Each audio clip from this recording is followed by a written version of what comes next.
آپ بتائیے، یہ دونوں سوال آپ کے لیے بھی ہیں، اگر فوکس نہیں تو ہماری ڈسکشن زیادہ اچھے طریقے سے آگے بڑھ سکتی ہے۔ پہلا سوال تو وہی ایز اٹ از کہ کیا کوئی گروپ ہے جب ایسا موقع ہے ان ہاؤس چینج کا کہ وہ نکلے گا سامنے؟ خالی توقعات لگانا میرے خیال میں وہ درست نہیں ہے آپ کی۔ اور دوسرا، کیا شہباز شریف واپس آئیں گے یا ابھی لمبا سٹے ہوگا ان نہیں، کا؟ کیونکہ ابھی تک کے معاملہ سے یہ لگتا ہے کہ لمبا سٹے، اور دونوں ڈیوڈ کا راس جواب کے دیں۔ اوپر مقدمہ کریں ابھی گے؟ اس کی طرف ہی آتا ہوں جی، رانا صاحب۔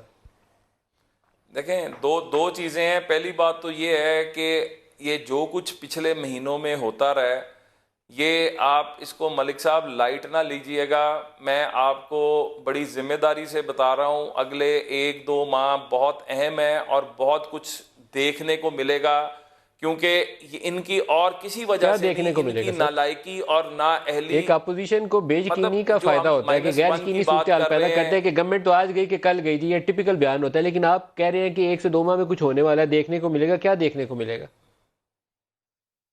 دیکھنے کو ان کے جو کوارٹرز ہیں اس کے اندر آپ کو انریسٹ بھی، ان کے کافی لوگ جو ہیں وہ آپ کو بولتے نظر بھی آ رہے ہیں، احتجاج کرتے نظر بھی آ رہے ہیں، اور ان کے بھی جو تبدیلی کا نشہ تھا ان کا اتر کون سے چکا لوگ سر ہوا ہے۔ نظر آ رہے ہیں؟ تو کسی وہ کا نام لیں۔ آپ بہت وہ ابھی چند دنوں میں نام بھی آنا شروع ہو جائیں گے۔ آپ اگلے ہفتے پروگرام کیجئے گا، آپ کو میں نام بھی دوں گا انشاءاللہ تعالیٰ، کیونکہ وقت کے ساتھ ساتھ چیزیں کھلنا شروع ہو جائیں گی، ان کے انریسٹ پبلک ہونا شروع ہو جائے گا، نمبر 1۔ نمبر 2، جو شہباز شریف صاحب کی واپسی کی بات آپ کر رہے ہیں، یہ وہ فیملی ہے جو بیگم کلثوم نواز صاحبہ کا ڈاکٹرز نے بتا دیا تھا، پرنسپلی یہ کمیٹڈ تھے، یہ واپس آئے، یہ واپس آئیں گے۔ اور ایک چیز اور بتا دوں، اس دفعہ جو واپسی شہباز شریف صاحب کی ہوگی انشاءاللہ تعالی پاکستان کے اندر، آپ وہ اس سینیریو کے اندر آپ دیکھیں گے کہ بہت زبردست طریقے سے دوبارہ انٹری ہوگی، اور اس کا آپ پورے اس کا امپیکٹ محسوس ہوگا۔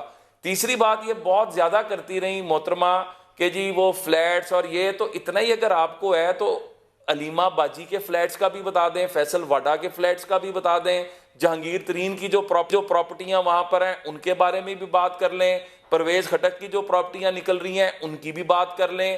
بھئی آپ نے نعرہ مارا تھا نا ریاست مدینہ کا، اور ریاست مدینہ میں تو یہ ہے کہ کسی پر الزام بھی لگتا ہے تو اس کو اس کا ثبوت دینا پڑتا ہے، تو آپ الزام لگانے کے اوپر ہی ہیں یا آپ اپنا ثبوت بھی دیں گے؟